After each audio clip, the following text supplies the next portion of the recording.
Makamu wa pili wa Rais wa Zanzibar Mheshimiwa Hemed Suleiman Abdullah amewataka wadau wa sekta ya kilimo kuendelea kushirikiana na serikali kutokana na sekta hiyo kuwa tegemeo kubwa katika kukuza uchumi wa nchi. Ameyasema hayo katika uzinduzi wa maonyesho ya 10 ya kilimo huko Dole Kizimbani kwa niaba ya Rais wa Zanzibar na Mwenyekiti wa Baraza la Mapinduzi Dr. Hussein Ali Mwinyi.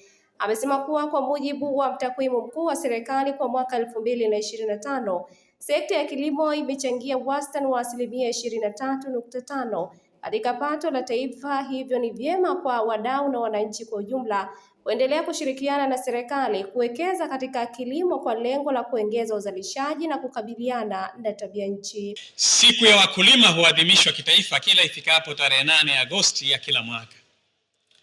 Hata hivyo, maonyesho ya mwaka huu 2026 yamekuwa na sifa ya kipekee, kwani pamoja na kuadhimisha siku ya 8/8 kama ilivyo kawaida, bali pia leo tunaadhimisha kutimiza maonyesho ya 10 ya 8/8 tangu kuanzisha kwake hapa Zanzibar mnamo mwezi Agosti mwaka 2017.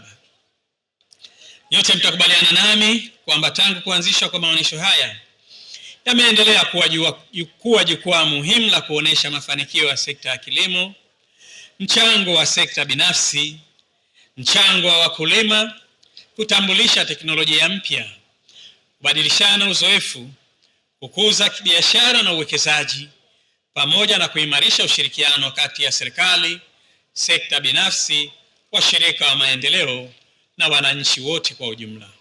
Yangu kwamba maonyesho haya yataendelea kila mwaka na kwa ubunifu mkubwa ili kuendelea kutoa elimu na hamasa kwa wananchi waweze kuondokana na kilimo cha kujikimu na kwenda katika kilimo endelevu cha biashara kinachostahimili mabadiliko ya hali ya hewa na kuongeza thamani kwa utoshelevu wa chakula na mauzo ya ndani na nje ya nchi yetu.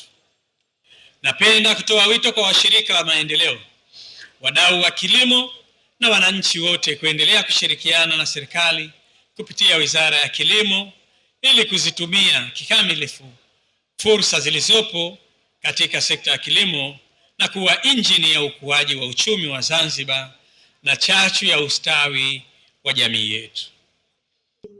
Kwa upande wake, Waziri wa Kilimo, Umwagiliaji, Maliasili na Mifugo Mheshimiwa Suleiman Masud Makabe amesema serikali imeamua kuwekeza kwenye kilimo kwa lengo la kuhakikisha Zanzibar inajitosheleza kwa chakula kama hapa anavyoeleza.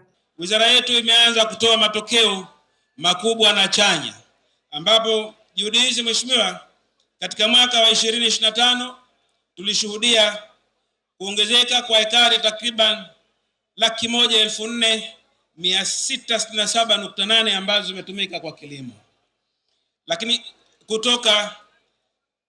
kuongezeka hadi kufikia 124,357.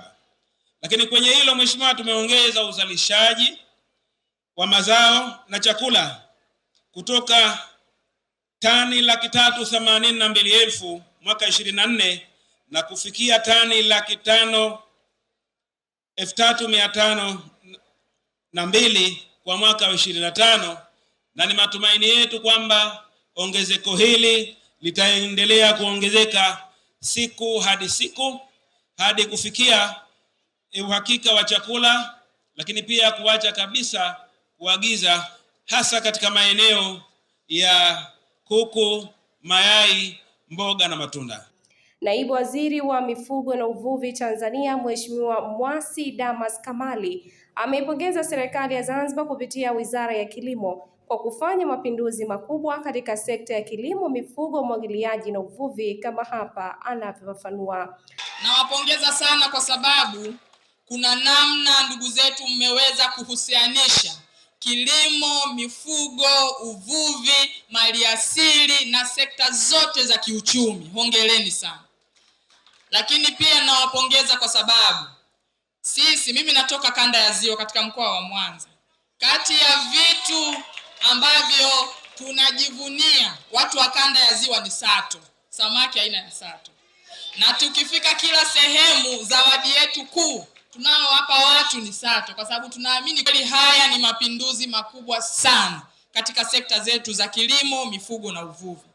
Akitoa risala, Katibu Mkuu Wizara ya Kilimo, Umwagiliaji, Maliasili na Mifugo, Saleh Mohamed Juma, amesema jumla ya washiriki 498 wamejitokeza katika maonyesho hayo kutoka Zanzibar na nje ya Zanzibar, ikiwa wamevuka lengo la washiriki wa awali, pamoja na kuwataka wananchi kujitokeza kwa wingi ili kujionea fursa zilizopo kwenye sekta ya kilimo na ufugaji nchini. Maonyesho mwaka huu yamejumuisha takriban washiriki 498 kutoka Zanzibar na Tanzania bara na nje ya Tanzania kama ambavyo imeelezwa.